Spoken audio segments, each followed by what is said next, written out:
Ahan babaktada channel asige maiketigi Mayambu Taramna ookchabaga loinena ikoknuna khurumjari. Ngasi suba hausa gunna yamna nungaiba horror story ama puduna lakjari. Wari asige mabingna EPAM lamdam. Wari asibo thabirakbana Rosita huidro. Adudi mayam wari asi patukjaraklagi. Wari asi patukjaba madamda soikiba lankiba yawrabasu mayamna ngakpiyo haijari. Inga thagi thasi numitki numidangni. Nong churakkedabagi khudangum nong kana khongduna akiba matauda akhak arau kana tauri. Purnima thongnau maya aduda leptuna mapanda amuk yengamlaga thongnau adu lonsalami. Karino masi nupa siba hausiba bhalaktene lambidaga panduna muliraba sala. Tanjaduda machanupi thadoi Mama ki kada changlakuna. Ima, hausi pawa tumdriba. Thengi tumadana. Ibe ma, napado halaktri. Nung sinega marolamba khak lak tawbani. Ai tumningbaga phawdeda. As khangdrede ima, aikhoi paba sinungtigi thenglaga dum leirasibo. Tumnaba tawro. Ima, pabare dumne thengna hangjalakli dudi. Ngasi khaktasu ahanbasu nati. Ibe ma, nang dum tumluro. Ima ngayak napado ngairagi. Tanjaduda mapandagi Robinna. Mama, nakhoibu tumlabro. Thong hangdo. Ase haidana thongondo thilaklami. Ima, baba laklamale. Ai thong hangdoklagi. Ase haidana thongdo hangdoklami. Kaino baba, asuk thengna halaisiba. Phiron suloina chotlamalini. Lambidane nung kana churaktana. Nong thuplagane amuk leiruri. Maduda khara thingdokridi. Purnimana se makhoi mapa nafi akang basinane taithoklo. Nasa se amuk naba tareba. Robin phadi adu lauduna taithoklami. Robinna nokhodi cha ising zarabra. Chare baba ai tumninge tumluragi. Ase haidina magi kada tumba changkhirami. Purnimana Makhoi mapa matam se thengli. Nong chisu amuk kana churak kadaba mali. Lao lao, sak se sathopiro lao. Robin so hoi hoi haidana. Sak tu thangdul amo ai laklage phi honglaga haidaklami. Purnima so hoi haiduna chakhumna changduna chak isang du thangdoklami. Robin phi hongdoktuna chak sangda laktuna chak sarami. Purnimana Makhoi mapa sak pudi sari. Ai wafam amta haizagi. Kaidawri nupi, nang na haningbado, hekta hayu kaidawrake. Atay kariso natida. EPAM gi yumda, chatabasu kuiri. Imaga papaga laikhidabadagi. Tohina so chatrido. Lamsisu khara lapna laibanina. Ningthijana ingshuluba sungamdrido. Adubu nupi, ingkhol sukana sulaidrabanina. Yunthokrasira. Makhoi mapa. Ingkholdo aigidi khoirina fom tarambani. Ima ipana thabiramliba. Ingkholdo aiganbadi pamdi. Nupi adubune. Ingkholdo arembada adum thamlase hairabro. Yum ingkholdo haying chatlaga amukta yengsiluse. Chatabasa kui. Matam khara mafam aduda lairurasi. Phare phare. Adudi haying chatlurasi. Aidi kharani lairagane laklage. Namana cha haying Thimbiram lagi. Asal na wari sadana chak saba tokleduna tumba changami. Mathangi numitni ayuk ngana haugatuna Purnima iru maithajaba loiraduna korokhanba ipabu khurumjari. Tanjaduda Robinna nupi onthoknangana haugatlamleda. Nasa nupi di haugatkrabo. Nasa nupi di haugatri. Ado kharangana yumtisasi. Gandade nakoina mana ja thinbiram lagi. Aisu office kadabani. Nami mangani muk chatlagane tha amamukki suti lauki tawbani. Nakhoibo punaba pochai singdo yumsin baloirabro. Makhoi mapa pochai firon singbadi kharabadi yumsilabani. Gari da lawiruro. Phare phare. Nubi ngana chatnanaba namana chado lusilaga leirom. Aine tomangi gari do amukta lawrukhigi. Asi hairaduna thongalamda thokiram. Purnima, machanupi ki kaja sangduna. Ibema, nang buhagot o ne matamse, thengakli. Ha, aikoy ngasidagine nabu khoidane, matam khara leirugadabani. Haugaloni nang bose. Ibema, thadoi fuk haugatuna. Aya, ima, asengbagira. Aikoy bubo khoigi khungangi yumdada leiruadraba. As, eri marau ima. Purnimana. Hausikni napana ne gari loba zatkrabani. Loshilose. Nagi pugadaba pochai phiron gado yomsalo. Thadoi harauna. Hoima, ai loisina bataurage. Asti haitun hogatuna masama udu sengdoktuna loishilami. Ngahak lairaga Robinso gari adu puraktuna. Nubi, nakoy buloy dribro, chalase tolaglo. Thadoi harauna.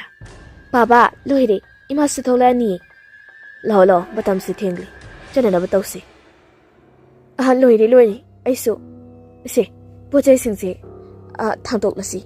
Lao, gari da hapsina batausi. Asi haiduna pochai singado gari da haptuna. Makoy punna kungangi. Yum, Purnimagi nang mapam lamdam maikay ado panglagni. Samlakpa na Purnimagi mapamgi khul ado yauruklami. Purnima, gari ke thongnaw da mana piklingay da sanarakhiba labuk lamang sing adobo ningsing do na mabuk ningso nuksiba phawrami. Gari adum thoriga lakpa na Purnimagi mapamgi yum ado yauruklami. Purnima khoigi khul ase yum khara yamna taramni maram asina yum khara lanna taramni. Purnima makhoigi konthong adobo hangduna mayum maikairomda yenglamni. Mahakki yum ado hek ubaga haukiba thaudok kaya amasu ningsiklaklamni. Mama mapa aniga harauna nungsina leimina khiba thaudok kaya adobo ningsingduna mamittagi mapi sintharaklamni.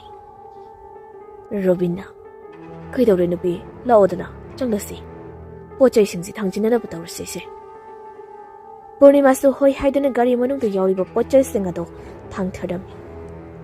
Tanjadura ahal nubi amana. Haima, Purnima, nang laklibro.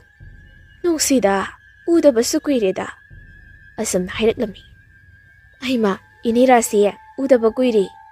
Aisu ima baba leitabagi khula sidane, lakningdrabani.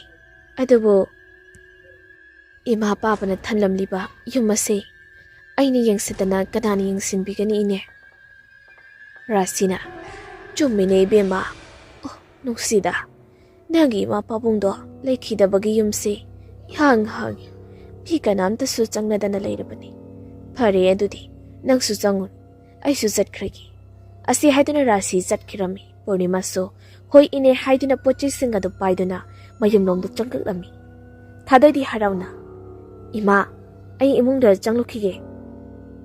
Asi haiduna imungda changkirami. Nubi, aisu office da chatludabani. Thengli, namaina chaning thijana lay. Aisu nongning ni leragane thuna lagi. Ai jalagi. Asi haiduna chatkirami. Purnima su hoi haiduna ingkhol aduki akoibada koyeng yenglami. Chawkraba ingkhol adu matam kuina yengsinbidana. Mi kana su leitrabana sumang thelong napina pungsong-songlami. Ingkholgi akoiba adusu uwa marang kaina hoduna napi miyam ama sahorami. Purnima sum yenglakpada makhoigi phaklangda thetliba leikidraba apokpigi photo adubu nungsina munni yenglami. Purnima mama mapagi mirang karaba photo adubu magi fi machi aduna lamduna taithoklami. Purnimana, oh, nuksidako ima baba. Hanadi aina yumsida lakpada. Aibu harauna thongalda ngaiduna na cha aibu ngaibirambani. Adubu baba, ima, nakoi anidi amuk hana halaklaroi. Asi haiduna mabuk nungsiduna mapi ado chinthirami. Tanjaduda thadoina. Ima, ai isase hakachubani yadri. Tilai ko miyamu churakli. Ibema, nang bukaray de changluragi. Yumse mirangak na ngairabani ne. Yumsibo ningthijana sengdoklaga. Ima iza, sak thong na batawrasi. Chalo, iruluthok luro. Thadoina. Hoi ima haiduna maningi pokri adomda iruzaba chatkirami. Purnima su imungda sangdona matam kuina. mi leynedabagi mirang kaduna mosilibasing ado sit sengba tawrami. Asano sit sengba loiraduna Purnima sak thongduna mama macha punna sak chak thokminaduna lamsang lakpagi wariduna ngaihak potharami. Somdana Purnima khuygi konthong aduda khul aduda leiba amaiba ibobi Purnima khuygi yum aduda munna ngaihaktang yengmamaga chatkirami. Numidangi matamni Purnima khuygi yum asi matam kuina mi kana sulaitabana maram oiraga maisu puchilamdi. Hana thalamba mai adusu yakhidri. Purnima thangwai budor amabu thaduna saksangda chak thonglami. Ima akhoi abu khuygi yum sinane maisu pumamami akhoi agi yum gaso manade aidi sa se kibugi jareda. Hai kari sukiruno. Ima leiri basidi thaina ngai matamdadi budo latil ngaktani thalisi. Nakhoi paba laklagane maisi semhangi ichana bu nungaitrabadi. Hoi ma ado abu khoigi inkolse choksem chamankri yum sisu khre kungna layerdi fagadabani. Imanabi so amta leiti. Isa thoibi isa bu naboki yum sida lebise nungaitrabrani. Ima nangbudi nungaida aduda imaga ikhoi ni khaktang tarak lebusidane sum nungaitabagi wani. Karisu khanjanganu se ima sak se lushinaba tawraklagi. Asi haiduna sak ado lushinaba tawrami.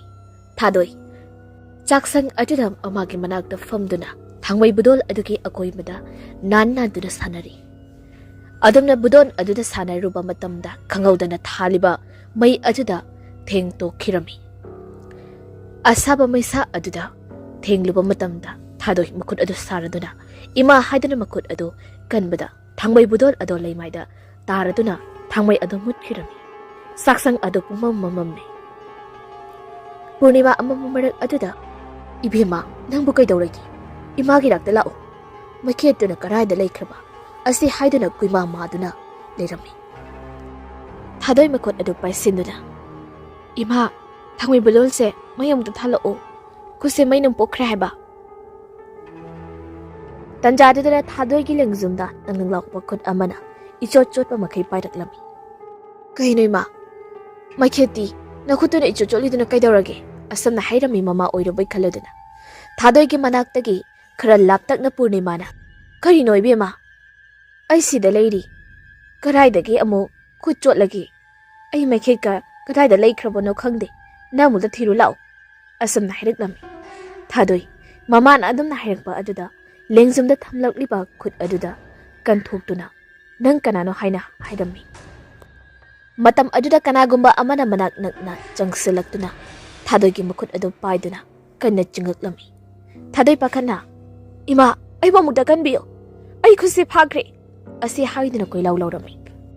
Purnima su pakhana ima gi bema ima sida lei nang bugai dawragi se ima lei asi haiduna makhut tu koima mabada market adu thengnaраklami. Somdana thadagi makut animakto paiduna kanaguba amana kanna jingba leplamdi. Thadoi kaptuna ima ibu kanbiyo haina koilaw lawri.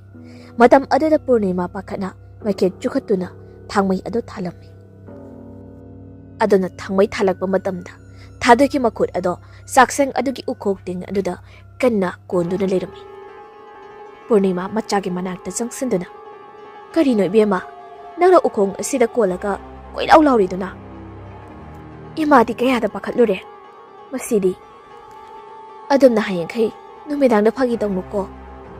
Thadoi ingangakna ima haiduna magi makut aduda yengluba matamda ukhokten adu konduna leiramba aduda pungangak jerami.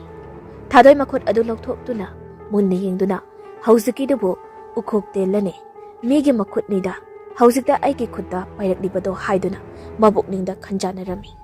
Purnimana ibema kaidawragi lao chakse sananaba tawrasi thengli matamsi. Thadoi su hoi ima haiduna mabukningda chingnaba kaya leirabaso mamada tamthoklamdi. Asamna mama macha sak thiduna punna chak adu chaminarami. Sak saba tokladuna Thadoina ima ngasidi imaga punna tumsi ai tomda tumba kijai haina hairami. Ibema ima koli wairamse loisilamki isa tungese tumlam. Ima henga dum phenglo ba kondo Ai tumningi la oba. Purnimana, hoi hoi, thola tumrasi. Asi haiduna tumba changlami mama machado. Thadoidi, pamung de hek changbaga tumthakri. Purnimari thaina hokiba. Thaudo sing ado ningsingduna mamit ado. Kakla ama pabo ushinba yadana lerami. Oh baba, ima. Nakoy anigi na tambakta. Kisaduna. Yum asigi akoybada changduna sana chakibani ko. Hausikti aigi nungsirabi. Ipangi yum asida. Nakoy anide leramdre ko. Asi khandana mamitagi mapi ado sintharami. Asumna, Purnima mabukning nungsiduna mama mapabo ningsingduna leiringi. Tanja asida hana mama mapagi tumpham ka oiramba. Laindau ka adudagi kanagumba amana. Kanna nahiyabagi makol ado tariklami. Purnima ingagak na makol adubu muna tarami adubu. Nahiyabagi makol adudi sumsum makol hauna tariklami. Kanano asuk ka na nahiriba siba? Ay ba haguto na amuta yung siya? Asi kanda na puk haguto na lain daw ka lay riba, adong datchat nami. Matam ado da lain daw ka ado da, mi kara murum sondo na, wari sana baging makol ado sa amuk tarik nami.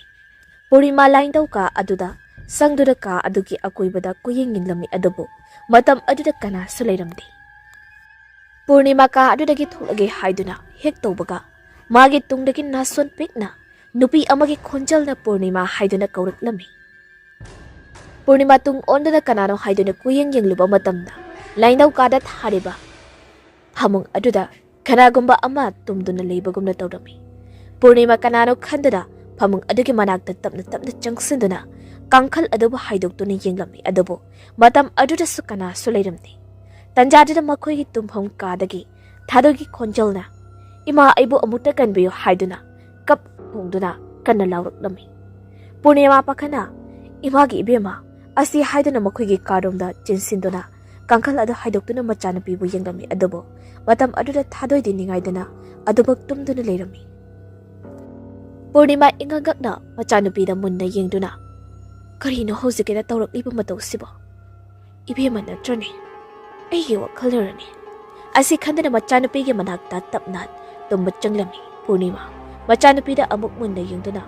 Hausita laurakibado ay wakal na rane kanduna, tumthaba yaramni. Asum na tap na Purnima tumthakirami. Somda na ahingi matam aduda kul asida layba amayba, ibobi Purnima koygi thongal mapada leptuna lady. Amayba ibobi na. Ay na pangtoki kalibat thabak mayam siga. Masigi Purnima say, ingkol asida amuk lagnaga, layshilabani na, akaiba oiri. Hangni adubo, nakoy kayang kuy na laybang ngamagi habado, yingki. Asi kanda na kontong adubo litok na, Purnima koygi ingkol dat janglami. Amay ba ibo bimirak narak ying na, Purnima koygi, somang maton aduda, mana pudak liba, amuba pina yumba, mayum adubo laybak kara makut na, kotok na fumzilaga, machinda layron kara solami. Tanjada da thongalom da hui kara kunjal yakna, Purnima koygi kontong mapada lepto na kongli. Amay ba ibo bina? Masida kongli ba hui sidi? Ay na tadok ba, din mulay mo singdo na onba. Hui dunini. Makoygi sapong mo matam yorok na banina, haurak line. Ay mapamasida koy na pantado na layba yararoy. Asi kandra thongalom da tholak nami. Amay ba ibo bi kontong adobo hek, kaan gito baga musuk mo ba, hui amu ba tarit, paring na lepto na Purnima koygi thongal da lirami. Amay ibo bina, he tin mulay musa, na koy gine, satok mafamda chatlo ni. Hui amana, ay koy chaloy, ay koy gisaktak pidri pao, ay koy halo, nang na ay koy bukog tugto na, ay koy githaway po sana ba na dra, ay koy gisaktak pidro bati, nang githaway daw gani.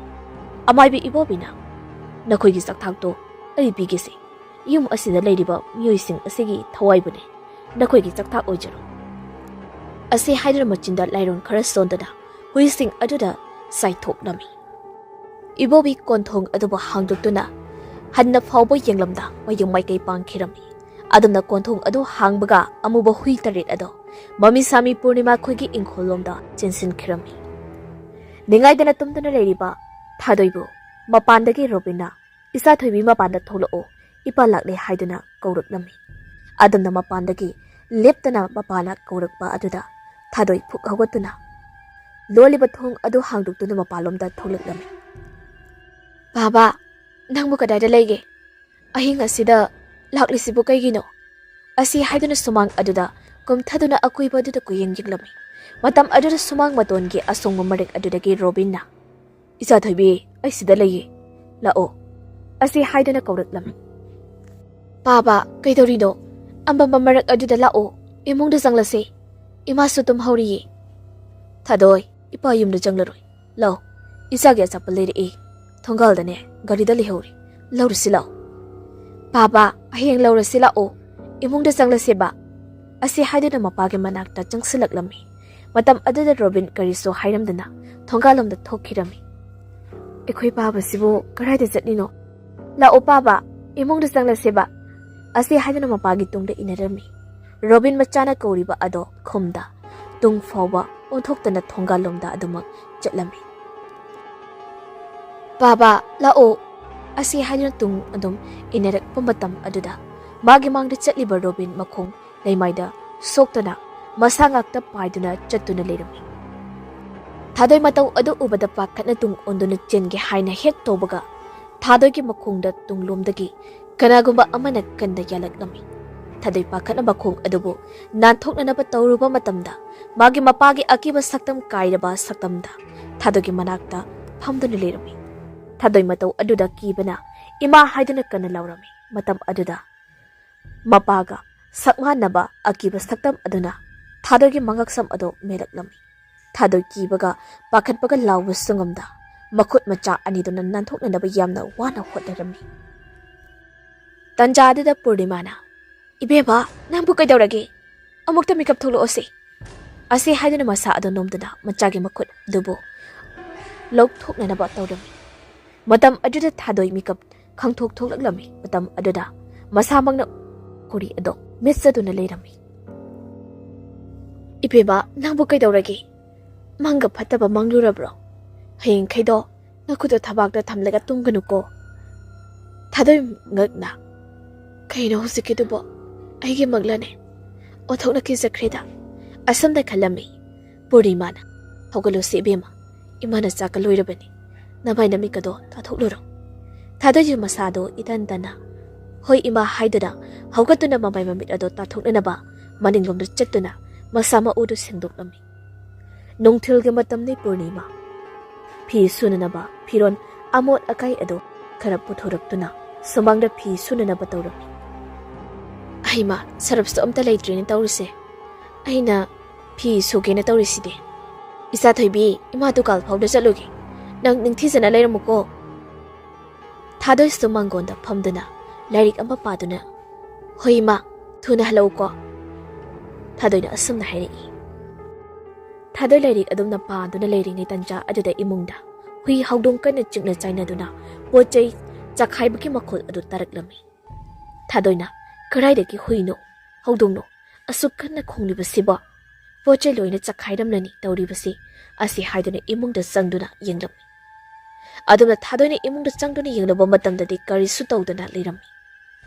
Karaida leikrabada jano hausida hui haudong chikna khibaduba hui haudongi makhol natrane asi khandana leiringi.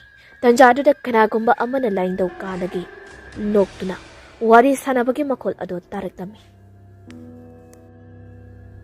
Kanano abuki ka daleriduba mahagna asumna hanglami adubo mana kauribado karisukumda nokhiduna wari sanabagi makhol di ado magtarami. Thadoi kanano aduda leriduba asi haiduna laindaugi kada sangduna yenglami.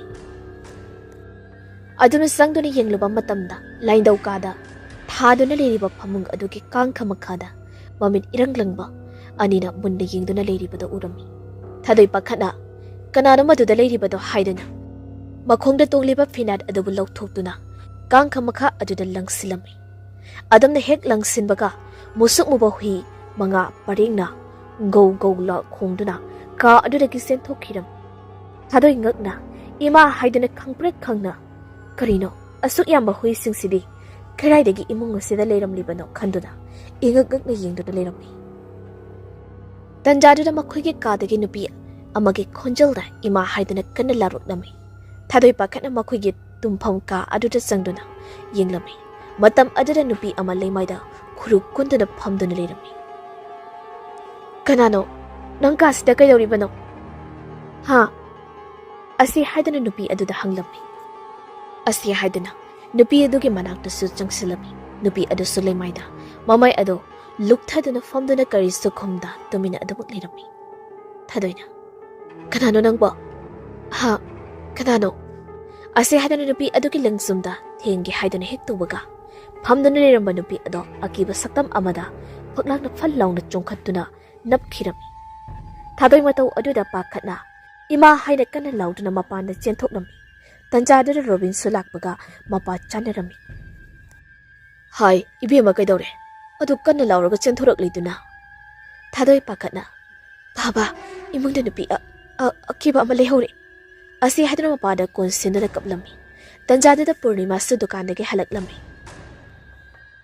aima ibema kaidore nangna bakatwi baduna makhoi pabadi kyam kuiragi yawrakpa aisu yawrakpada ngairi isa thoibisi nangbu kaidoragi amukta sengna tamusepa ibada thadoina baba ima ibungda akiba nupi ama lehore ayamda kisi asi haidana kaplami ibema kadaidagi nupino namita panguda uba oirangani nangi wakhalane pangkhanna khanjinba oirangani se kapkanu se isa thobi law ipaga punna nupido leibra yenglosi ipa leiri baside kari suki ganu se asi haidana imungda changduna ka khuding mukta yenglami adamna koyeng yengluba matamda kana suleiramdi robina ibema kana suleitri baside ki ganu se nupi mate ipa leiri kari suki ganu ko asi haidana macha nupi bu themjin birami nomita salakpa sandya changlakpa matamni purnima laiduk thana na balaindau kanda changduna waiterami adamna waitari nge tanja aduda laindau kada mi ama changlakpa gumna tawrami purnima tung hana yengluba matamda macha nupi oiraboi khanduna bema pabaga lairik paruso imane laidu amta thagi aduba matam aduda mana ngangliba wado kana sukumlakti mi amaka aduda hangad handa satuna leibadi adumak khongthang makholdi tarami purnima wari teriba ado loisinuna tungromda onthoktori yengluba matamda kana suleiramdi purnima hausida ka asira hangad handa chatibadubu isa thobi natrane khandona mapanda thoktuna mangondo wai amuk tairami wai teiba loiraduna purnima imungda sangduna laindau ka adu tuk amuk tharami tanja adida robinna nupi nasa nupi se kaino matawrene amukta lao ase haidana makhoi kadagi kana lauraklami purnima pakhana makhoi mapa kaidorage haiduna makhoi kada chinglami makhoi ke kada changlaba matamda robin macha nupi thadoibo lairik takpidona kari sutauda leirami kari nupa adu kana kauraklibadubo kaidorage ibema kaidore haibano ba kaino nupi aibu nangwanda karam kana kaukrage ngaurobroni nangba karino makhoi mapa natrane haujikta aibu kauraklibaduba ai karistu kaude ko nupi nangi wakhalna oirangani chalo sakhumdane chak thongnuna batawro purnima masada karino khanduna hoi haiduna chakhumlomda laktuna chak thongnuna batawrami purnima gas tu thagatuna chak thonglami ensang semduna leiringai tanja aduda maninglomda huigumba amana leiba khotpagumna tawriklami purnima karino maningda khotlibasibo karaidagi huinune hui asi haiduna phaglang aduda imungdagi makhutuna thaduna talami adamna phaglang da thabada huina leiba khotlambado tawroklamba ado tumina amuk leikhirami purnima phamthaduna amuk ensang ado semduna thongba horami tanja aduda maninglomda hui kharakana khonjal yakna khongluklami kodaidagi huino maningda asuk yamna kana khonglibasiba asi khanduna maning thong ado hangduktuna hui tange haiduna tawrami adumna yengluba matamda haujikta kanna khongnamba huising ado tumina leikhirami purnimana karino haujikta kanna khoklamba huisingduna karaida muk leikhirgi asi haiduna akoibadada munna yenglami matam aduda phaklanglomda kanagumba amana chepthaduna yengduna leibagumna tawrami purnima phaklang leiba adomda amuk yenglami adumna munna yengsulaba matamdani kana suleiramde karino khangdri huisingdusu onthokna thuna sen kramale Asi khandana imungda sanglage haidoni hek sangge tawbaga kanaguma nupi amagi akiba khonjalda Purnima ngaiko ai sida leye la o haina kauruklami. Purnima pakhana tung onduna kanara haidana akoiba aduda munni yenglami. Matam aduda yena kharomda angang nupi macha amana ki hik launa ima kaududa kappage makhol adu taraklami.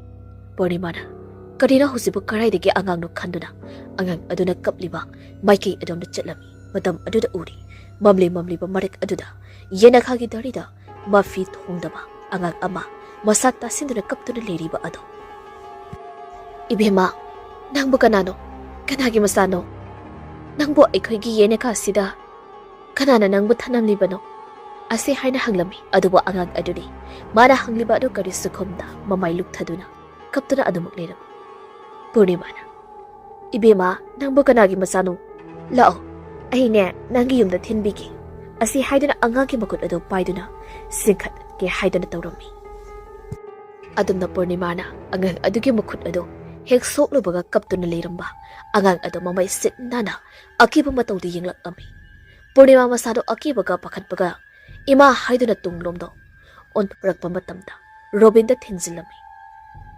Nupi Nangbu kaidawrabagi numidang asida yena khasida Purnima masado pakhatna Akhoi mapa tu angang ama ase haidana makhutuna tunglomda thilami Robin toslat ado kaptuna yena kha adomda yingluba matamta kana suleiramdi Nupi kadhaidagi angang no tu kana suleidi hai nangbu kaidawragi mi Akhoi mapa husida yingbada akiba phawraba akanga mafamdara darisida leiramai Ahisa se karino matauri Robina Purnimana hairiba singado kariso masada thajaramdi Nupi laosi nangi wakal noirangani hayeng khaidine numidang na mapanda thokunu imungde jangslaw awasi haidana imungde sanglami Purnima de masadu ingangakda haujikta aigi mita okhriba singado bu karino khalami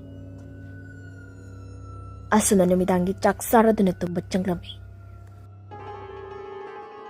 Samdana numidangi Thenglaba matam adura ibobi Purnima khoigi sambal marumda lumduna Purnima khoigi imungibi tungkhiba ngaiduna lerami amaiba ibobi makutta khaw amasu paiduna tumbadi tungkraba malese kana su makhol mawatad ngasidi inkhol mayagi hainu pambi makhong asida aina konglingliba thawai si koduna ne hekta sanaragi asana khalami asana inkol sambal adubu kanduna Inkol mayai aduda hauriba hainu pambi adugi makhungda khongrai sanduna famtharami Mana purakliba khawmayom aduda yauriba CHAPHU ahingba amadi miga saru machet thamduna uchal maira langduna phina saba life fidibi amasu puthoraktuna life fataba kaunana batorami ngasidi ai mahise kayagi matik hairage haibado yengthokpa tarida khul asida leiriba mipung khudingma aigi makhada thamduna khwaidagi heiba amaiba haibado aina soiduna oigani asi khandana mabukningda haraujarami asamna amaibi ibobi mamitto jejet usinduna machinda lairon tiron sonba hauраklami amaibi ibobina he amam angan animakbu uba ngamleba thawai nakhoibu aigi khubak ani londuna kauribase tarabadi la aigi inakta Asi haidana machinda lairon tion kaya ama sonduna fatraba thawai singdubu kaurami asamna hek kaubaga amaibi ibobigi tungyet oidana angang soire mamit yaudaba khara kap lauduna hanga haidana kana kapdoklami amaibi ibobi mamit adu chejet oishinduna machinda lairon sonduna karisu akiba phauda fatraba thawai singadubu kauba leplamde adumna amaiba ibobina Thawai sing ado leptana kaubana mafam adugi akoibada nungsit kana sijilaktuna hauriba hainau adugi mathaktagi masamna leimai yongna sanglibi nupi ama kumtharaklami Soiren apumba mayam sing adusu amaibi ibobigi manakta kapalawba leplamde amaibi ibobi mamit adu tapna pangthoraktuna machinda nok fet tawrami hainau pambi adudagi kumtharakniba akiba nupi aduna Nang naigi thawai bu matam punamakta kauthok na bagi thawrang tawriba karigino hayo Amai bina aina haijariba ꯃꯍꯩꯁꯤꯡ ꯑꯁꯤꯕꯨ ꯃꯥꯏ ꯄꯥꯛꯅ ꯄꯥꯡꯊꯣꯛꯅꯅꯕ ꯍꯣꯠꯅꯕꯗ ꯑꯩꯒꯤ ꯂꯝꯕꯤꯗ ꯈꯧꯔꯧ ꯊꯥꯡꯂꯤꯕ ꯃꯤꯑꯣꯏꯁꯤꯡꯕꯨ ꯅꯪꯅ ꯃꯈꯣꯏꯒꯤ ꯊꯋꯥꯏꯕꯨ ꯂꯧꯒꯗꯕꯅꯤ꯫ ꯐꯠꯇ꯭ꯔꯕ ꯅꯨꯄꯤ ꯑꯗꯨꯒꯤ ꯊꯋꯥꯏꯅ ꯍꯥꯏꯌꯨ, ꯑꯩꯅ ꯅꯪꯒꯤ ꯂꯝꯕꯤꯗ ꯈꯨꯔꯧ ꯊꯥꯡꯂꯤꯕꯗꯣ ꯁꯣꯏꯗꯅ ꯃꯥꯡꯍꯟꯒꯅꯤ꯫ ꯃꯤꯁꯛꯇꯣ ꯀꯅꯥꯅꯣ ꯍꯥꯏꯌꯨ ꯑꯩꯉꯣꯟꯗ꯫ ꯏꯪꯈꯣꯜ ꯑꯁꯤꯗ ꯂꯥꯛꯇꯨꯅ ꯂꯩꯔꯤꯕ ꯄꯨꯔꯅꯤꯃꯥꯒꯤ ꯏꯃꯨꯡꯒꯤ ꯃꯤꯑꯣꯏꯁꯤꯡꯕꯨ ꯇꯨꯝꯅ ꯍꯥꯠꯂꯕ ꯃꯇꯨꯡ ꯈꯨꯜ ꯑꯁꯤꯗ ꯂꯩꯔꯤꯕ ꯃꯤꯑꯣꯏꯁꯤꯡꯕꯨ ꯍꯥꯠꯀꯗꯕꯅꯤ꯫ ꯐꯔꯦ, ꯅꯪꯅ ꯍꯥꯏꯔꯤꯕ ꯋꯥꯐꯝ ꯑꯗꯨ ꯑꯩ ꯌꯥꯔꯒꯦ꯫ ꯀꯔꯤꯒꯨꯝꯕ ꯑꯩꯕꯨ ꯅꯨꯡꯇꯤꯒꯤ ꯄꯨꯡꯐꯝ ꯑꯁꯤꯃꯛꯇꯗ ꯀꯧꯗꯨꯅ ꯑꯩꯒꯤ ꯊꯋꯥꯏꯕꯨ ꯁꯥꯟꯅꯗ꯭ꯔꯕꯗꯤ ꯅꯪꯒꯤ ꯊꯋꯥꯏꯕꯨ ꯑꯩꯅ ꯁꯣꯏꯗꯅ ꯂꯧꯒꯅꯤ꯫ ꯑꯁꯤ ꯍꯥꯏꯗꯅ ꯑꯀꯤꯕ ꯁꯞꯇ꯭ꯔ ꯑꯃꯒ ꯍꯩꯅꯧ ꯄꯥꯝꯕꯤ ꯑꯗꯨꯗ ꯀꯥꯈꯠ ꯀꯨꯝꯊ ꯁꯥꯟꯅꯔꯝꯃꯤ꯫ ꯑꯃꯥꯏꯕ ꯏꯕꯣꯕꯤꯒꯤ ꯑꯀꯣꯏꯕꯗ ꯁꯣꯏꯔꯦꯟꯁꯤꯡ ꯑꯗꯨꯁꯨ ꯐꯟ ꯐꯟ ꯆꯣꯡꯗꯨꯅ ꯀꯞ ꯂꯥꯎꯗꯨꯅ ꯂꯩꯔꯤ꯫ ꯁꯣꯝꯗ ꯏꯃꯨꯡꯗ ꯇꯨꯝꯗꯨꯅ ꯂꯩꯔꯤꯕ ꯔꯣꯕꯤꯟ ꯃꯤꯀꯞꯇꯣ ꯊꯣꯛꯂꯛꯂꯝꯃꯤ꯫ ꯔꯣꯕꯤꯟꯅ ꯃꯤꯀꯞ ꯊꯣꯛꯂꯛꯄ ꯃꯇꯝꯗ ꯃꯈꯣꯏꯒꯤ ꯌꯨꯝ ꯑꯗꯨꯒꯤ ꯑꯀꯣꯏꯕꯗ ꯃꯤ ꯈꯔ ꯆꯠꯇꯨꯅ ꯍꯨꯏ ꯈꯔꯅ ꯂꯩꯕꯥꯛ ꯀꯣꯠꯄꯒꯤ ꯃꯈꯣꯜ ꯑꯗꯣ ꯇꯥꯔꯛꯂꯝꯃꯤ꯫ ꯔꯣꯕꯤꯟ ꯃꯇꯧ ꯑꯗꯨꯗ ꯏꯉꯛꯉꯛꯅ ꯃꯈꯣꯜꯁꯤꯡ ꯑꯗꯣ ꯃꯨꯟꯅ ꯇꯥꯔꯝꯃꯤ꯫ ꯇꯟꯖꯥ ꯑꯗꯨꯗ ꯃꯄꯥꯟꯗ ꯑꯉꯥꯡ ꯈꯔ ꯀꯞꯇꯨꯅ ꯂꯥꯎꯕꯒꯤ ꯃꯈꯣꯜꯁꯨ ꯇꯥꯔꯛꯂꯝꯃꯤ꯫ ꯔꯣꯕꯤꯟ ꯇꯞꯅ, ꯅꯨꯄꯤ, ꯅꯪꯕꯨ ꯑꯃꯨꯛꯇ ꯍꯧꯒꯠꯂꯨꯁꯤ, ꯍꯧꯒꯠꯂꯨ, ꯑꯁꯤ ꯍꯥꯏꯗꯨꯅ ꯃꯥꯒꯤ ꯅꯨꯄꯤꯕꯨ ꯍꯧꯗꯣꯛꯂꯝꯃꯤ꯫ ꯑꯁꯨꯝꯅ ꯃꯁꯥ ꯅꯣꯝꯗꯨꯅ ꯍꯧꯗꯣꯛꯂꯨꯕ ꯃꯇꯝꯗ ꯇꯨꯝꯗꯨꯅ ꯂꯩꯔꯝꯕ ꯄꯨꯔꯅꯤꯃꯥꯁꯨ ꯃꯤꯀꯞ ꯊꯣꯛꯂꯛꯂꯝꯃꯤ꯫ ꯄꯨꯔꯅꯤꯃꯥꯁꯨ ꯃꯤꯀꯞ ꯊꯣꯛꯂꯛꯄꯒ ꯃꯈꯣꯜꯁꯤꯡ ꯑꯗꯨ ꯇꯥꯔꯛꯂꯝꯃꯤ꯫ ꯄꯨꯔꯅꯤꯃꯥ, ꯀꯔꯤꯅꯣ ꯃꯈꯣꯏ ꯃꯄꯥ ꯇꯥꯔꯤꯕ ꯃꯈꯣꯜ ꯃꯌꯥꯝꯁꯤꯕꯣ? ꯔꯣꯕꯤꯟ, ꯅꯨꯄꯤ, ꯂꯥꯎ, ꯃꯄꯥꯟꯗ ꯂꯩꯔꯤꯕꯁꯦ ꯃꯤ ꯃꯥꯜꯂꯤ꯫ ꯑꯁꯤ ꯍꯥꯏꯗꯅ ꯐꯃꯨꯡꯗꯒꯤ ꯆꯣꯡꯊꯗꯨꯅ ꯊꯨꯅ ꯌꯥꯡꯅ ꯃꯄꯥꯟꯗ ꯊꯣꯛꯈꯤꯔꯝꯃꯤ꯫ ꯄꯨꯔꯅꯤꯃꯥꯁꯨ ꯃꯆꯥꯕꯨ ꯍꯧꯗꯣꯛꯂꯝꯗ ꯅꯨꯄꯥ ꯉꯥꯏꯈꯣ ꯍꯥꯏꯗꯨꯅ ꯃꯄꯥꯟꯗ ꯊꯣꯛꯂꯛꯄ ꯃꯇꯝꯗ ꯎꯔꯤ꯫ ꯏꯪꯈꯣꯜ ꯃꯌꯥꯏꯗ ꯃꯩꯖꯥꯎ ꯊꯥꯗꯨꯅ ꯅꯨꯄꯥ ꯑꯃ ꯐꯝꯗꯨꯅ ꯂꯩꯔꯤꯕ ꯑꯗꯨ꯫ ꯅꯨꯄꯤ, ꯂꯥꯛꯑꯣ ꯇꯞꯅ ꯆꯪꯁꯤꯟꯁꯤ꯫ ꯏꯪꯈꯣꯜ ꯃꯌꯥꯏꯗ ꯂꯩꯔꯤꯕꯁꯦ ꯂꯥꯏꯇꯤꯟ ꯆꯥꯅꯕ ꯃꯥꯜꯂꯤ꯫ ꯑꯁꯤ ꯍꯥꯏꯗꯨꯅ ꯏꯪꯈꯣꯜ ꯑꯗꯨꯗ ꯇꯞꯅ ꯇꯞꯅ ꯆꯪꯁꯤꯜꯂꯛꯂꯝꯃꯤ꯫ ꯑꯗꯨꯝꯅ ꯃꯈꯣꯏꯅ ꯆꯪꯁꯤꯜꯂꯨꯕ ꯃꯇꯝꯗ ꯑꯃꯥꯏꯕ ꯏꯕꯣꯕꯤꯅ ꯀꯧꯗꯨꯅ ꯁꯥꯟꯅꯔꯝꯕ ꯊꯋꯥꯏꯁꯤꯡ ꯑꯗꯣ ꯆꯐꯨ ꯑꯍꯤꯡꯕ ꯑꯗꯨꯒꯤ ꯃꯅꯨꯡꯗ ꯆꯪꯈꯤꯔꯝꯃꯤ꯫ ꯍꯥꯏꯁ, ꯀꯔꯤꯅꯣ ꯑꯩꯅ ꯁꯥꯟꯅꯔꯤꯕ ꯂꯥꯏꯁꯤꯗ ꯀꯔꯤ ꯑꯀꯥꯏꯕ ꯌꯥꯎꯔꯕꯖꯥꯠꯅꯣ? ꯑꯁꯨꯝꯅ ꯃꯥꯁꯨ ꯈꯜꯂꯝꯃꯤ꯫ ꯇꯟꯖꯥꯗꯨꯗ ꯔꯣꯕꯤꯟꯅ, ꯉꯥꯏꯈꯣ ꯅꯪ, ꯑꯁꯤ ꯍꯥꯏꯗꯨꯅ ꯏꯕꯣꯕꯤꯒꯤ ꯃꯃꯥꯏꯗ ꯀꯤꯟꯅ ꯊꯤꯜꯂꯝꯃꯤ꯫ ꯑꯃꯥꯏꯕ ꯏꯕꯣꯕꯤꯁꯨ ꯑꯩꯕꯨ ꯀꯟꯕꯤꯌꯨ ꯍꯥꯏꯗꯨꯅ ꯆꯦꯟꯒꯗꯕꯒꯤ ꯇꯧꯔꯝꯃꯤ꯫ ꯄꯨꯔꯅꯤꯃꯥꯅ, ꯁꯥꯁꯤꯟꯅꯕ ꯃꯥꯏꯕ, ꯅꯪꯅ ꯉꯁꯤꯁꯨ ꯑꯩꯈꯣꯏꯒꯤ ꯏꯪꯈꯣꯜꯁꯤꯗ ꯂꯥꯏꯇꯤꯟ ꯆꯥꯅꯕ? ꯑꯁꯤ ꯍꯥꯏꯗꯨꯅ ꯂꯩꯀꯥꯏ ꯂꯩꯀꯥꯏ ꯕꯨꯠ ꯁꯥꯟꯅꯔꯝꯃꯦ ꯍꯥꯏꯗꯨꯅ ꯀꯣꯏꯂꯥꯎ ꯂꯧꯔꯝꯃꯤ꯫ ꯑꯗꯨꯝꯅ ꯂꯥꯎꯕ ꯑꯗꯨꯗ ꯂꯩꯀꯥꯏ ꯑꯗꯨꯗ ꯂꯩꯔꯤꯕ ꯃꯤꯑꯣꯏꯁꯤꯡ ꯑꯗꯨ ꯇꯥꯔꯗꯨꯅ ꯆꯦꯟꯁꯤꯟꯅꯔꯛꯂꯝꯃꯤ꯫ ꯃꯌꯥꯝꯁꯤꯡ ꯑꯗꯨꯅ ꯀꯩꯗꯧꯔꯒꯦ? ꯍꯦ ꯏꯕꯣꯕꯤ, ꯅꯪꯅ ꯑꯁꯨꯝꯅ ꯇꯧꯔꯤꯕꯁꯦ ꯀꯌꯥꯗꯤ ꯌꯥꯝꯃꯤ, ꯍꯟꯗꯛꯇꯤ ꯉꯥꯛꯄꯤꯕ ꯉꯝꯃꯔꯣꯏ ꯍꯥꯏꯗꯨꯅ ꯏꯕꯣꯕꯤꯒꯤ ꯂꯩꯀꯥꯏ ꯃꯤꯌꯥꯝ ꯆꯪꯗꯨꯅ ꯐꯥꯗꯨꯅ ꯍꯥꯠꯇꯣꯛꯂꯝꯃꯤ꯫ ꯑꯁꯨꯝꯅ ꯇꯞꯅ ꯇꯞꯅ ꯅꯣꯡꯁꯨ ꯉꯥꯜꯂꯛꯂꯝꯃꯤ꯫ ꯂꯩꯀꯥꯏ ꯃꯤꯁꯤꯡꯅ, ꯄꯨꯔꯅꯤꯃꯥ, ꯅꯈꯣꯏ ꯅꯤꯡꯊꯤꯖꯅ ꯂꯩꯌꯨ, ꯍꯧꯖꯤꯛꯇꯤ ꯅꯈꯣꯏꯗ ꯀꯔꯤꯁꯨ ꯇꯧꯔꯛꯂꯔꯣꯏ꯫ ꯏꯅꯦ, ꯑꯩꯒꯤ ꯏꯪꯈꯣꯜꯁꯦ ꯂꯩꯀꯥꯏ ꯃꯤꯌꯥꯝꯗ ꯀꯠꯊꯣꯛꯆꯔꯤ, ꯑꯩꯒꯤ ꯌꯨꯝꯗ ꯍꯟꯖꯈ꯭ꯔꯒꯦ꯫ ꯋꯥ ꯑꯁꯤ ꯍꯥꯏꯗꯨꯅ ꯏꯪꯈꯣꯜ ꯑꯗꯨꯕꯨ ꯈꯨꯜ ꯑꯗꯨꯒꯤ ꯃꯤꯑꯣꯏꯁꯤꯡꯗ ꯄꯤꯊꯣꯛꯂꯝꯗꯨꯅ ꯃꯈꯣꯏꯒꯤ ꯏꯝꯐꯥꯜꯒꯤ ꯌꯨꯝ ꯑꯗꯨꯗ ꯃꯆꯥꯒ ꯃꯥꯒꯤ ꯅꯨꯄꯥꯒ ꯂꯣꯏꯅꯅ ꯃꯈꯣꯏ ꯄꯨꯟꯅ ꯍꯟꯈꯤꯗꯨꯅ ꯅꯨꯡꯉꯥꯏꯅ ꯄꯥꯟꯈꯤꯔꯝꯃꯤ꯫ ꯃꯇꯥꯡ ꯑꯁꯤꯗ ꯋꯥꯔꯤ ꯑꯁꯤ ꯂꯣꯏꯖꯔꯤ꯫ ꯋꯥꯔꯤ ꯑꯁꯤ ꯄꯥꯊꯣꯛꯆꯕ ꯃꯇꯝꯗ ꯁꯣꯏꯈꯤꯕ ꯂꯥꯟꯈꯤꯕ ꯌꯥꯎꯔꯕꯁꯨ ꯉꯥꯛꯄꯤꯌꯨ ꯍꯥꯏꯅ ꯍꯥꯏꯖꯔꯤ꯫